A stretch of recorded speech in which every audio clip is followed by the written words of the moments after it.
The Institute for Faith and Freedom at Grove City College presents Liberty Mail with the Student Fellows of Faith and Freedom.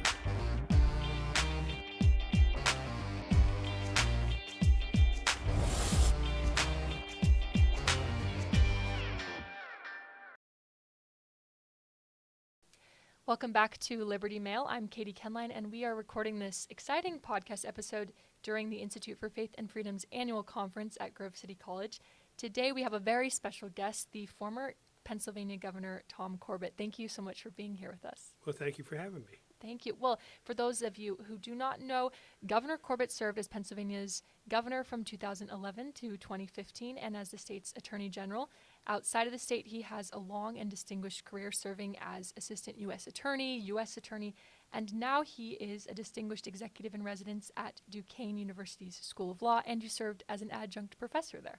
Absolutely, and it's a wonderful time, and we invite everybody to come and see us. That's wonderful. And then, so you met our college president, President McNulty. Was it during your time as U.S. attorney? When I was an assistant U.S. attorney, Paul was in the Attorney General's office, Yes. with Bill Barr and Dick Thornburg and everything. I got to know him during that period of time. But we especially became close because Paul is an Allegheny County resident. Yes. I grew up in Allegheny County, and that's where I grew up. Oh, that's wonderful. Well, and today you're going to be speaking on a panel called Restoring Federalism, Helping States Declare Their Independence. Where do you see the role of federalism? Why is that so important right now? Well, I think federalism has enabled this country to exist for the 200 and some years. Mm-hmm. The brilliance of the founders to come up with the idea of sharing control at a national level and a state level, and we even down to the local level, was beyond it earlier than anybody could have ever thought about, and has survived. And I think it's the reason the country has survived because we had that federalism.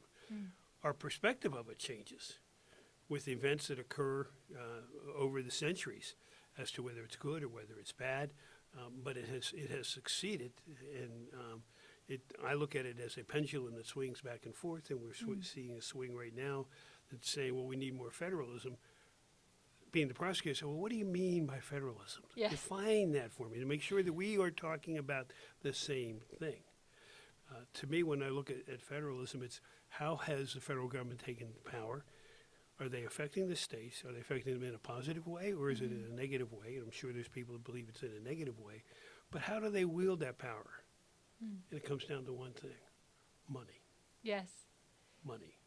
Because they're able to convince states to do things in order to get funding. And it really comes back to, and I've become somewhat of a cynic here. Yes. It comes back to if you do not want that money, and let's say you're going to put money for roads, you do not want that money, well, how are you going to build the roads? Let's say you're the state legislature. How are you going to build the roads? Well, you have to tax in order to get it. Are you willing to make the tax, or are you willing to let the roads go bad? So that's just one real quick example of where federalism comes in. Oh, absolutely. Where do you see the role of state independence right now? I feel like we heard about it maybe during COVID is when people started really realizing the role of their governor in a national crisis like that. Where do you see, what are some other places we see state independence issues? Well, obviously in the role of COVID, it was demonstrated how each state can do it their own way. I think it's in education. Yes. And with the president trying to eliminate the Department of Education, I probably don't have a problem with that because I think that is an overreach from the federal government that only came about since Lyndon Johnson was president. But other areas, the election reform. Right now there are people saying, well, the federal government should control the whole process. Well, it's clear in the Constitution that it's left to the states to control how it's elected, the process, the date, not the date, but the place, and the differences between the states. That's been compounded by mail-in voting, remote voting, and so forth. Yes. No, it's very fascinating, the differences between states. In my state of Washington, if I don't receive my mail-in ballot, it's all mail-in voting. If I don't receive my mail-in ballot, I can go online to the Secretary of State's website, print out a new ballot, mail it back in any envelope that I want. But that's just one of the differences between, Well, it's between one of the different differences, states. but I think what creates the apprehension, the fear of corruption or whatever, is how do you verify that that's legitimate? Yes. And I think someday you may see that that's going to be the way it's going to be because it's easier to do it by computer than getting people to go and vote in person. However, how do you verify?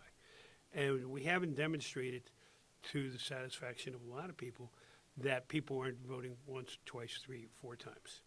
Yes. We might have gotten away from the issue of ballot harvesting at senior citizen homes and so forth. I'm not so sure we have. And it goes, I think, and I've talked about this many times in the last year, has there always been some cheating in elections? Yeah, definitely. I find it in Pennsylvania, it's usually in the primary against each other That's than it is fascinating. in the general election. Wow. And I won't tell you what major city in Pennsylvania I think that is, but I live in Pittsburgh and it's not there. Okay. Well, and then one of the other things that I'm wondering about just is, where do you see the federal government's role in trade, how trade impacts states? Because something, I mean, I've learned about being a student here is the steel industry and how important that is in Pennsylvania, but how so much of that has left. Where do you see the federal government's role? Well, I think, first off, when we just talk about trade as a whole, Yeah. obviously it has a role in the issue of trade, in the issue of tariffs. Right now, we're looking at tariffs being imposed rather quickly without maybe reflective thought of the impact, and that gets people reacting to it in different ways. And without maybe Congress weighing in on it. Maybe should they or shouldn't they be? That's, to me, is going to be one of the debates you're going to see in the next 2, 3, 4, 5 weeks in that. But I don't think you can have the states independently trading with Ukraine, with Israel, with South America. It has to, I believe, that the superseding imposition or structure of going through federal process is the way we need to go. No, that's very interesting.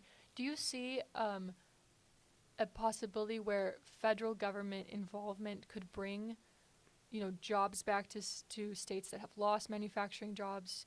Do you see a potential for that, or if it needs to be state policies? It's both. Environmental laws have an impact on the creation of jobs. When I was governor, we convinced Royal Dutch Shell to build a cracker facility plant down in Beaver County, and I don't mean graham crackers. I mean the breakdown of natural gas into its various components. Federal government was involved in that. The state government was involved in that. The EPA, the DEP, they were all involved in that because it affected people in the local community. But it also created 10,000 jobs. Wow. For people to build it, and it continues to have thousands more jobs of people operating it. But it also led to the ability for the products that are made there to be shipped anywhere in the country to make other products. So it really is, you can't separate it state and federal. It's a combination of the two. And I think that goes back to your idea that federalism is so core to our nation. It was some parts of it are a compromise to just that what allows our Constitution to function, so our nation to. What are do you have any other stories from your time as governor where maybe you saw the importance of federalism but in your interaction with federal government in the state? I'll give you an example, and it was actually when I was United States Attorney and in the first Bush administration, and the Department of Justice, through friends of mine, came up with a program called Weed and Seed, which we would go in, the federal government through the Department of Justice in Pittsburgh, they gave $1 million. We put together a task force to go into the neighborhoods where the drug trade was heavy, where the people needed help more than the drug trade, but all the social services, a lot of money was being spent, but it wasn't being coordinated. I went and talked to the mayor of the city of Pittsburgh at the time, Sophie Masloff, and her deputy, Joe Mystic, and said, we're here to help. Yeah, I'm from Washington. I'm here to help you. Put together a task force to go in and address the drug dealing in this one neighborhood, but also to address at the same time the policing, different ways of policing, but all the social services that were already coming in from many different state and federal agencies, but we're never coordinated. So we tried to look at it as we can spend money better, and if we spend it better, we have to spend less. No, that's fascinating. So maybe this idea is that in a coordinated effort, working together with local government that knows this place best, and then the federal government that can support. Is that what you would say is?